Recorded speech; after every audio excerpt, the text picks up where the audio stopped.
Planifier un voyage de 15 jours en Égypte, ça demande une certaine organisation et préparation. C'est pourquoi dans ce guide voyage, je vous collecte toutes les infos à ne pas manquer qui vont vous servir pour préparer ce beau voyage.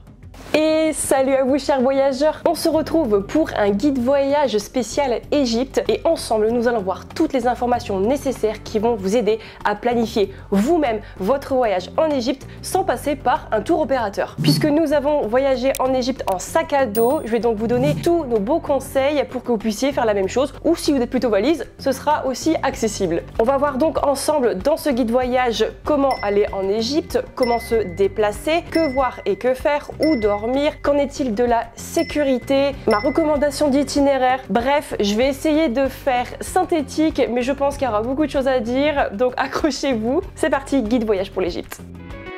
Je m'appelle Romane, backpackeuse passionnée qui parcourt notre belle planète depuis plus de 7 ans.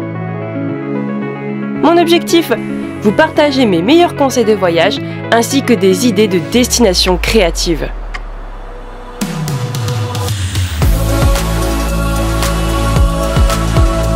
Si toi aussi tu es à la recherche de vlogs et de guides voyage en vidéo, n'hésite pas à t'abonner sur cette chaîne. Petit disclaimer avant de débuter, sachez que ce que je vais raconter aujourd'hui, c'est issu de notre propre expérience personnelle avec mon compagnon. Ce sont des choses que nous avons vécues et que je pense est intéressant pour vous à connaître. Et je ne dis pas que c'est une généralité ou bien que j'ai la science infuse sur l'Égypte. Je partage mon ressenti en tant que voyageuse en sac à dos. Et aussi, je me dois de remercier ma copine Marine de la chaîne Dominikovna M qui, grâce à son guide voyage sur l'Égypte, m'a beaucoup aidé aussi dans la planification. Elle m'a aussi partagé de nombreux conseils, donc ce qui m'a permis d'appréhender un peu plus légèrement ce voyage en Égypte. Je vous recommande d'aller voir sa vidéo, surtout par exemple si vous voulez aller voir Hurghada, puisque je n'ai pas visité Hurghada et elle donne plein de conseils sur la planification, notamment dans cette destination. N'hésitez pas à aller faire un petit tour. Encore une fois, merci Marine. On va donc commencer par la première étape d'un voyage qui est comment arriver tout simplement dans le pays et quelles sont les formalités. Vous n'êtes pas censé savoir que l'Égypte c'est sur le continent africain, donc il faut traverser la mer Méditerranée. L'avion c'est un peu l'obligation pour pouvoir s'y rendre. Enfin c'est plus pratique et le plus rapide. Et des compagnies il y en a quelques-unes dont Egyptair qui permettent d'arriver dans la capitale le Caire. Je peux d'ores et déjà vous dire que Egyptair je ne recommande pas. Attention c'est personnel, c'est parce que notre expérience a été mauvaise, donc c'est pour ça que je vous dis que moi perso je vous recommanderais pas cette compagnie aérienne, tout simplement parce que fidèle aux commentaires que j'ai pu lire sur la société, il y a eu des retards. Nous on a eu 2h30 voire 3 heures de retard avec le vol, ce qui fait qu'on a raté notre escale pour Luxor. On n'a pas pu annuler notre nuit à l'hôtel et on a dû trouver un hôtel sur le Caire un peu d'urgence. Et Egyptair ne nous a pas vraiment guidé quand on est arrivé au Caire. Déjà il était très tard et on ne savait pas trop où aller. On nous a clairement laissé nous débrouiller. Bon, c'est quand même battu, on a essayé d'avoir des infos et ils nous ont donné un coupon pour pouvoir dormir dans un hôtel à proximité de l'aéroport, puisqu'en fait on allait dormir que 3 heures. Et puis pour avoir des informations sur pourquoi on était en retard, quand est-ce qu'on allait redémarrer, on n'avait rien du tout. Donc c'est pas forcément l'idéal. Enfin, je sais que je réfléchirai à 2 fois si je dois repartir avec cette compagnie. Autrement, pour arriver en Égypte, il vous faut un visa d'entrée. Ce visa, vous l'aurez à votre arrivée dans l'aéroport, dans des petites boutiques comme des banques. Vous allez demander le visa touristique et le prix universel pour le visa touristique, c'est 25 US dollars. Donc vraiment, 25 dollars américains, c'est le prix de base. N'acceptez pas un prix supérieur à celui indiqué, c'est que vous vous faites arnaquer. Vous dites bien que vous savez que c'est 25 USD. L'idéal, c'est que vous en avez déjà sur vous, comme ça vous payez tout de suite et vous n'avez pas à aller retirer de l'argent, parce que je sais que ça peut arriver que certains vous disent non c'est pas 25 dollars, si grâce à ce précieux sésame vous pourrez passer à la douane sans problème et visiter pleinement l'Égypte. Meilleure période pour partir en Égypte, ne faites pas comme nous. Nous sommes partis fin mai début juin et clairement C'était trop chaud. C'est vrai qu'on se dit il y a beaucoup de jours de congé au mois de mai, etc. Mais ne choisissez pas l'Égypte parce que si vous supportez mal la chaleur, c'est clairement pas un moment que vous allez apprécier. Dans le sens où nous, par exemple, nous visitions Luxor et Aswan avec des températures supérieures à 40 degrés. Je me rappelle le maximum qu'on a eu, c'était 43 quand on était sur Aswan. Et c'est clairement pénible pour visiter, sachant qu'il y a très peu d'ombre. Les temples sont souvent en plein cagnard quand il n'y a pas de colonne, par exemple. Et la vallée des rois, je vous en parle même pas. Donc je vous recommanderais personnellement d'aller plutôt dans des périodes hors de la saison très chaude, donc que ce soit octobre, novembre, voire même décembre, et pourquoi pas février, mars ou avril. Pour moi, ce sont des périodes plus douces, il fait quand même chaud, mais ce ne sont pas des chaleurs qui vont vous assommer et ce n'est pas un soleil qui va vous rendre la peau rouge écrevisse. On évite donc la période estivale. J'ai envie de vous dire minimum 15 jours. C'est ce que nous avons fait. Nous sommes partis en road trip en sac à dos pendant 15 jours. Dites-vous bien qu'on n'a pas eu le temps de tout faire. Le pays est tellement grand qu'il faut vraiment prendre du temps sur des distances, perdre des jours de transport parfois. Les distances entre les points d'intérêt sont très grandes. Pour vous donner un exemple, la capitale Le Caire avec Luxor, la ville des temples, il y a plus de 600 km, ce qui fait plus de 8 heures de transport. Il faut quand même prévoir justement ces distances, donc prévoir un certain timing sur place. Si vous voulez prendre l'option slow travel et ne pas prendre l'avion par exemple. Et surtout si vous voulez prendre le temps de visiter et surtout de ressentir l'atmosphère d'une ville, de l'explorer en profondeur, parce que je soutiens qu'en voyage, on ne fait pas du fast travel et qu'on n'essaie pas de faire le plus de choses en le peu de temps possible. Je pense que ce n'est pas la meilleure façon de voyager et de s'acclimater à et de découvrir la culture et les coutumes locales. Voilà, en 15 jours, vous aurez quand même le temps de faire des choses, mais pas tout. Hein. Par exemple, nous, on n'a pas fait Hurghada ni la mer Rouge en fait, mais on a vu quand même des choses sympathiques. Je vous dirai juste après quel était notre itinéraire du coup sur 15 jours. Alors en une semaine, vous serez limité, je vous le dis, hein, c'est pas assez. Alors justement, quel était mon itinéraire en Égypte pour 15 jours? On a vu donc 4 endroits principaux. Nous avons fait Luxor, Aswan, dont Abou Simbel, Le Caire et l'oasis de Siwa. Pour Luxor, nous avons choisi de rester 3 jours pleins parce que je pense que c'est nécessaire pour pouvoir prendre le temps d'explorer les temples et aussi de se reposer sur les berges du Nil. Ensuite, nous sommes allés à Aswan du coup pour 3 jours aussi, dont un jour dédié à Abou Simbel aller-retour. On n'est pas resté dormir sur Abou Simbel, on a juste fait l'aller-retour. Ensuite, nous avons passé minimum 2 jours, voire 2 jours et demi sur Le Caire, la capitale. Donc on a fait une journée Gizeh et une journée Le Caire. Je pense honnêtement que c'est le minimum requis pour visiter la capitale parce que si vous voulez explorer juste Gizeh et Le Caire pour éviter de faire des allers-retours avec le trafic, c'est l'horreur. Et vous pourrez explorer plein de choses. Parce que ça paraît pas, mais il y a des choses à voir au Caire. Hein. Et ensuite, on a pris 4 jours sur Siwa pour vraiment nous reposer et nous immerger de cette atmosphère qu'on a adoré retrouver par là-bas. C'était très calme et impeccable franchement pour y accéder. Donc 15 jours, 4 destinations, ça paraît peu dit comme ça, mais quand on prend le temps de bien explorer, on voit vite beaucoup de choses et ça enrichit le voyage.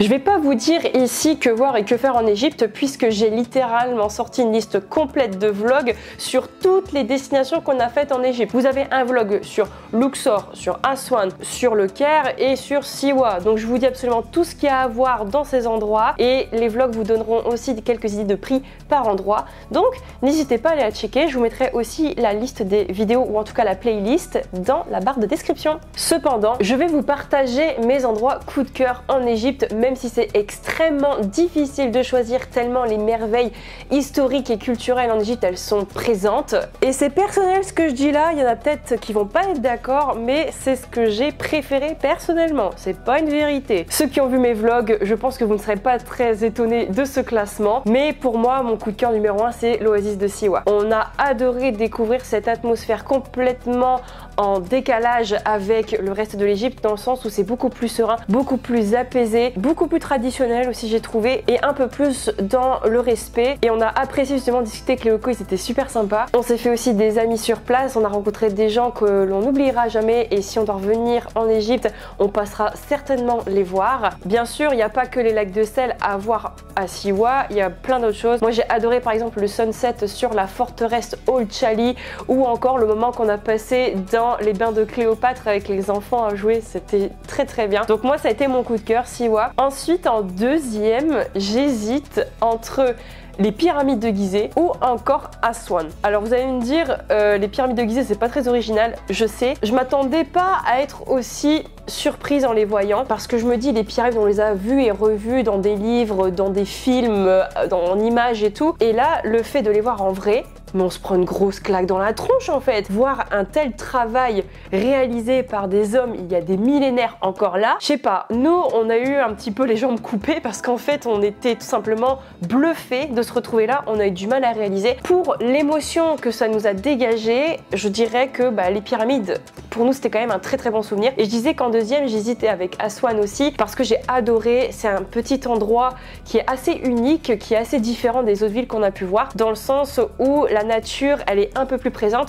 On a des petits îlots verdoyants avec plein de petits arbres qui forment un contraste avec des dunes de sable ou encore de la roche en arrière-plan et c'est vraiment superbe. On se rend compte à quel point le Nil il est florissant et à quel point il a pu être important dans la vie quotidienne à l'époque en Égypte. Donc pour moi Aswan, pour la petite claque visuelle sur l'hôtel, c'était franchement dingue. Et puis j'ai beaucoup aimé aussi découvrir la culture de la Nubie, cette portion en fait d'Égypte qui est très ancestrale et qui a beaucoup de traditions. J'ai beaucoup aimé découvrir le village nubien par conséquent. En troisième, je pense que c'était Medinet Abou à Luxor. Samarine aussi m'en avait parlé, elle disait que c'était un temple magnifique qui pourtant trop de gens délaissent alors qu'il est super beau et il est pas très cher en plus parce que les gravures sont ultra profondes et les couleurs sont super bien préservées. Enfin moi j'adore, perso j'adore des temples comme ça clairement. Donc voilà, Medinet Abou en troisième. Mais sinon globalement j'ai tout aimé en Égypte parce que je vous le dis, quand on va dans ce pays, c'est indescriptible en fait ce qu'on ressent lorsque on retrouve tout cet héritage incroyablement riche et bien préservé. Enfin,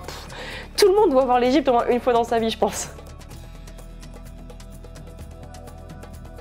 Pour le prix des temples, ça va vraiment dépendre dans l'endroit où vous vous situez et surtout le côté touristique du temple. Par exemple, on a des temples qui vont être vraiment très abordables, que ce soit par exemple du 80 Egyptian Pound, je crois même du 50 Egyptian Pound une fois, jusqu'à du 260 Egyptian Pound. C'est un petit peu la gamme de prix que l'on a observé tout du long. Forcément, les temples les plus réputés sur Luxor vont être un peu plus chers, que ce soit la Vallée des Rois, Karnak, voire même Hatshepsut, que le reste comme Medinet Abou par exemple, ça c'est beaucoup plus accessible. Donc voilà, il y a différents prix, d'un endroit à l'autre c'est complètement différent, donc ne vous dites pas que vous allez retrouver les mêmes prix partout. Je vous ai répertorié dans cette liste tous les temples avec les prix indiqués de toutes les villes que nous avons visitées. N'hésitez pas à mettre en pause et à faire un screen.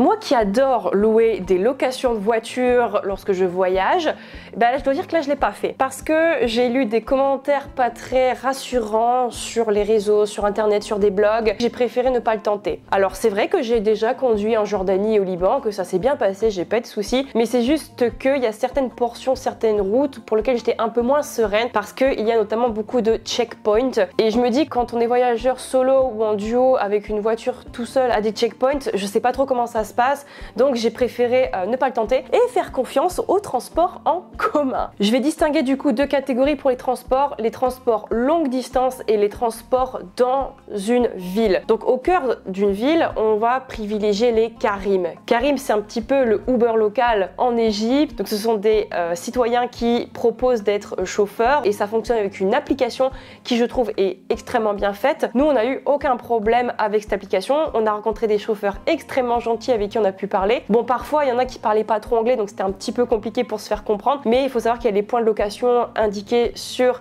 l'application et puis le chauffeur vous appelle au préalable pour savoir exactement où vous êtes et vous pouvez un petit peu ressentir déjà le feeling avec le chauffeur et si ça vous convient pas vous pouvez toujours annuler en fait. C'est même beaucoup moins cher que le taxi, parce que le taxi vous pouvez en avoir pour vite 200-250 Egyptian Pound, que avec le Carim on en avait pour 50 Egyptian Pound, voire moins en fait, donc c'était quasiment rien. Donc pour les économies c'est tout bénef et dans la plupart des taxis il n'y a pas la clim, que là dans les Carim il y en avait et c'était très agréable. Ensuite pour les transports longue distance vous avez plusieurs options. Bon, vous avez l'avion, nous on l'a fait juste une fois pour faire le Caire Luxor, mais j'avoue que j'étais pas trop à l'aise avec ça parce que j'ai déjà pris un avion pour venir en Égypte, donc je l'ai senti moyen. Donc du coup ce qu'on a fait pour rejoindre rejoindre le Caire depuis Aswan, on a décidé de prendre un train de nuit. J'ai fait une vidéo complète à ce sujet, donc si vous êtes intéressé par cette expérience ou ce moyen de transport, je vous invite à aller la regarder. Elle sera dans le petit i et dans la barre d'infos. Mais en tout cas, nous on a été assez ravis de ce moyen de transport. On a économisé du temps et de l'argent. Après, vous avez le train classique. Nous, c'est ce qu'on a fait pour faire par exemple Luxor-Aswan. Donc c'était 3 heures de train. C'était correct. Je vais pas dire que c'était non plus le train le plus propre de ma vie que j'ai fait. Vous serez très probablement invité à aller en première classe. Bon, c'est pas très cher par rapport à la seconde. Et je pense que c'est pour des questions de sécurité qui nous demandent plutôt d'aller en première classe. Par contre, les trains en Égypte, soyez préparés. Il y a toujours du retard. Il s'est passé un événement dans le passé, un grave accident qui a un petit peu traumatisé les esprits. Et donc, il se trouve que les trains aujourd'hui roulent vraiment à vitesse très réduite pour éviter tout risque de collision ou d'accident. Alors, je vous rassure, hein, des accidents de train, il y en a pas tout le temps. Nous, ça s'est bien passé. Du coup, comme ils roulent doucement, ils prennent le temps. Et bah forcément, on se tape vite de 1 heure, 2 heures de retard.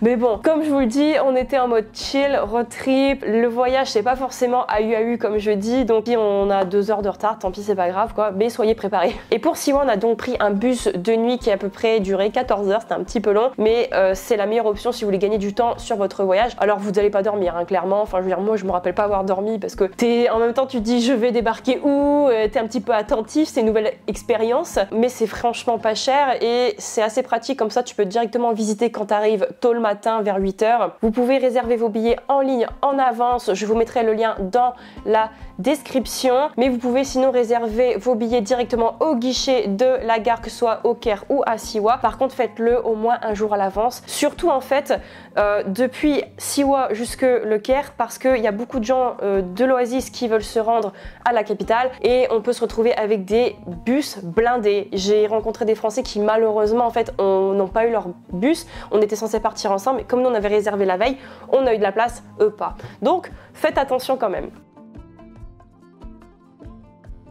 Je vais vous donner des idées de prix pour vous rendre un petit peu compte du budget à prévoir. Pour les restaurants, je trouve que la nourriture est très bon marché. Dans le sens où nous, la plupart des restaurants que nous payons, c'était 10 € pour 2. Donc pour 5 € avec boisson, on avait vraiment des plats complets, vraiment des repas bien garnis et savoureux en plus. La nourriture égyptienne, oh, c'était trop bon. Donc c'est pas vraiment le poste le plus cher en dépenses en Égypte. Enfin, nous, on a trouvé, peut-être qu'on a choisi aussi des adresses bon marché. Si vous êtes intéressé par nos bonnes adresses et que manger en Égypte, j'ai aussi fait une vidéo entièrement dédiée à ça. Pareil dans la description. Ensuite, les transports, pareil, c'était pas ça le plus cher dans le sens où on pouvait s'en sortir pour 100 Egyptian Pounds ou par exemple le bus pour Siwa, il me semble que c'était 200 Egyptian Pounds. Karim, idem.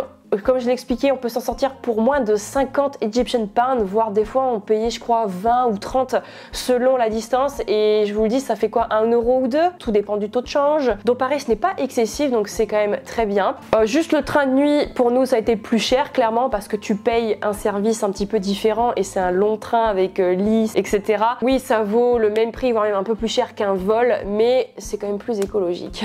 Pour ce qui est des hôtels, vous allez avoir de toutes les gammes. Vous pouvez avoir du très haut de gamme comme du bon marché. Nous en tout cas, on a eu des hôtels qui pouvaient très bien coûter par exemple 100 € la nuit ou 50 € la nuit. Franchement, c'était pas excessif. Je vous dirais aussi de retirer du cash. C'est très important parce qu'il y a beaucoup d'endroits où pour beaucoup de dépenses, vous ne pourrez pas payer en carte bancaire. Donc n'hésitez pas à aller à un ATM, un distributeur de billets, pour pouvoir en avoir suffisamment sur vous. Ça va vous sauver la vie, je vous le dis, notamment pour les petits restaurants, les souvenirs, même des temples qui coûtent pas si cher que ça en fait. C'est beaucoup plus rapide en cash. Et pour des ATM, on en a trouvé absolument partout. On n'a pas eu de soucis pour retirer de l'argent. Donc je vous rassure, il n'y a pas de problème pour retirer. Prenez juste, comme je l'ai expliqué avant, 25 USD en arrivant pour pouvoir payer le visa.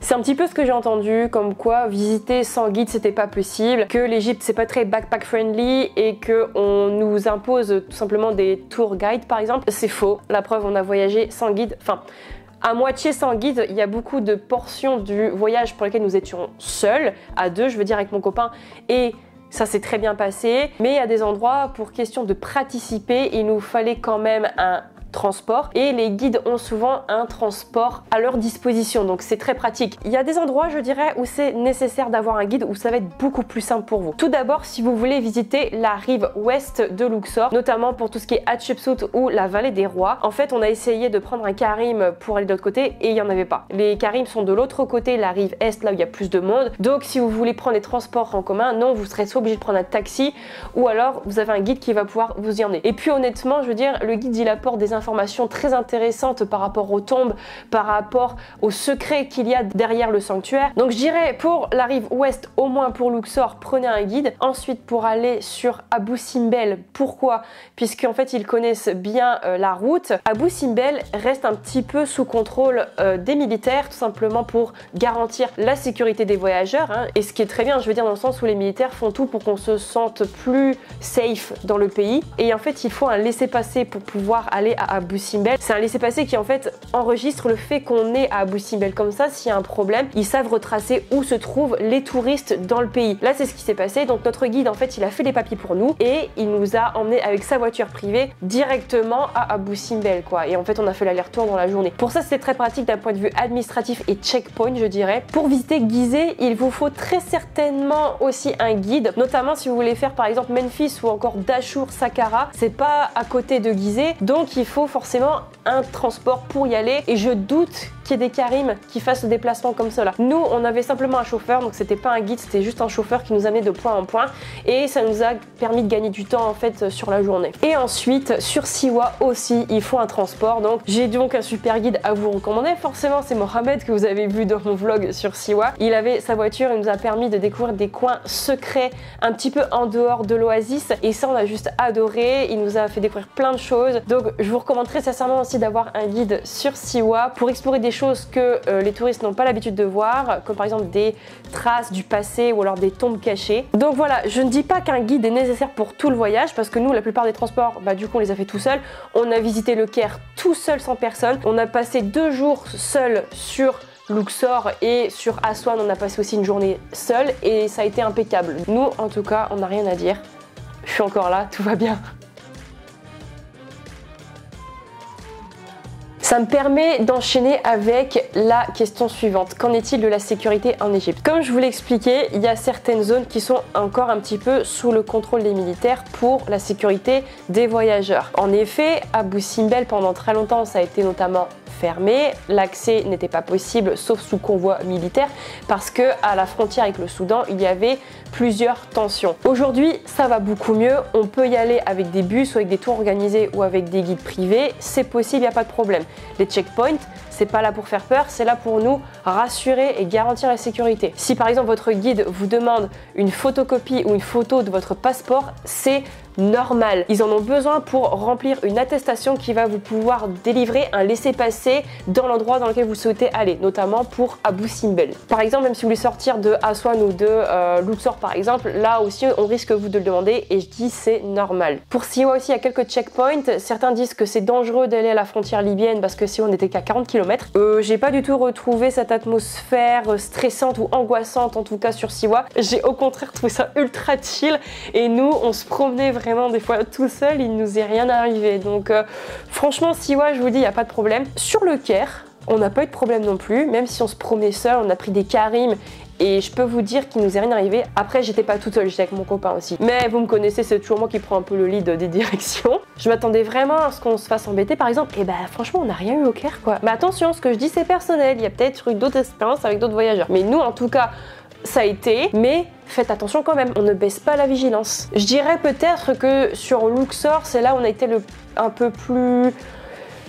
Un guide, alors un guide aussi ça va notamment vous aider par exemple si vous vous sentez harcelé. Attention, je mets des guillemets parce que c'est un mot que je trouve un peu fort, mais c'est la traduction que j'ai de to hustle, donc c'est le mot qui est utilisé pour dire par exemple lorsque quelqu'un vous demande trop de venir dans sa boutique, d'acheter quelque chose, parce que malheureusement c'est ce qu'on a vécu. On a vécu quand on était souvent tout seul. Beaucoup de chauffeurs de tuk-tuk, de calèches ou alors de vendeurs dans les magasins nous ont beaucoup accostés et même lorsqu'on disait non, ils nous ont pas forcément laissé tranquille. Mais il faut juste être un peu ferme, ou si vous voyez qu'ils ne vous écoutent pas lorsque vous dites non, vous ignorez et vous tracez, vous faites comme si vous n'avez pas attendu, parce que malheureusement c'est comme ça. Nous, ça nous a beaucoup fatigué par exemple le premier jour, mais après on avait l'habitude et je veux dire au Caire on n'a pas eu ce problème, à Aswan non plus, Siwa rien du tout. Donc voilà, ça peut arriver, je dis pas pareil que c'est une généralité, mais nous en fait, c'est quelque chose qu'on a beaucoup ressenti le premier jour et qui nous a vraiment fatigués. Mais voilà, je ne dis pas que c'est quelque chose que tout le monde peut peut-être ressentir. Et souvent, quand les gens voient que vous êtes accompagné d'un guide,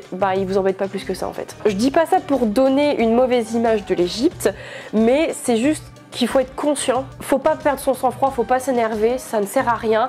On ne manque pas de respect. Simplement dire non et au pire, vous tracez votre chemin quoi. Bon, je me suis un petit peu perdue, mais en tout cas pour vous dire que nous, on ne s'est pas senti en insécurité en Égypte, même si nous étions qu'à 2 par moment. Si c'était à refaire, je le referais avec grand plaisir et je recommande d'ailleurs de faire comme cela si vous êtes adepte de ce mode de voyage. Par contre, est-ce que je le ferais seule ? Je ne sais pas. Je ne sais pas parce que je me dis, comme j'étais avec mon copain, c'est peut-être ça qui a aussi aidé, mais je peux pas vous dire en fait. Je veux pas vous donner de fausses indications, mais sachez qu'en tout cas en duo, c'est impeccable. Où dormir en Égypte. Je vous fais du coup ma petite recommandation d'hôtel, mais sachez en tout cas que j'ai des hôtels qu'on a vraiment appréciés que j'aimerais vous recommander. En premier, je remercie encore Marine parce que c'est elle qui m'a fait découvrir cette petite pépite de logement, notamment sur Luxor. C'était le Jorf Palace qui se trouve sur la rive ouest du Nil. C'était un hôtel vraiment typique au bord du Nil qui était magnifique avec le bateau compris pour traverser le Nil, parce que quand on est sur Luxor on doit visiter les 2 rives et au bout d'un moment il faut traverser, et le fait d'avoir ce bateau compris dans le prix, moi je trouve ça pépite.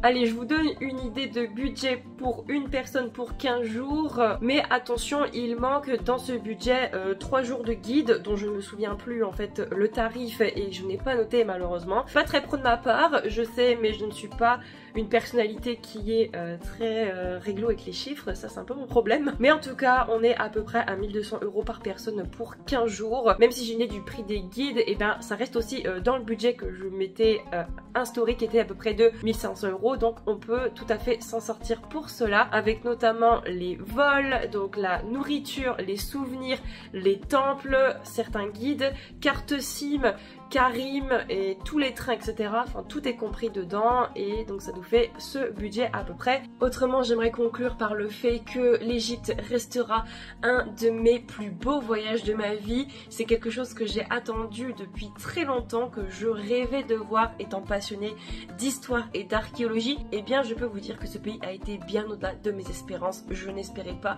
avoir une telle claque visuelle. On comprend pourquoi c'est touristique, parce que tout simplement c'est magnifique et ça vaut le coup d'être visité.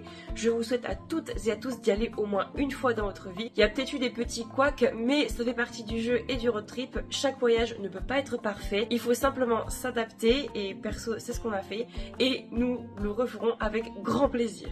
J'espère en tout cas que ce guide voyage vous aura plu. Si c'est le cas, n'hésitez pas à vous abonner et à liker cette vidéo. Si vous partez bientôt en Égypte et qu'il vous manque encore des infos, n'hésitez pas à me le dire en commentaire. J'ai aussi mon blog voyage à disposition avec tout un article sur l'organisation et la préparation d'un voyage dans ce beau pays. Je vous souhaite en tout cas un très bon voyage en Égypte si c'est pour vous bientôt le cas.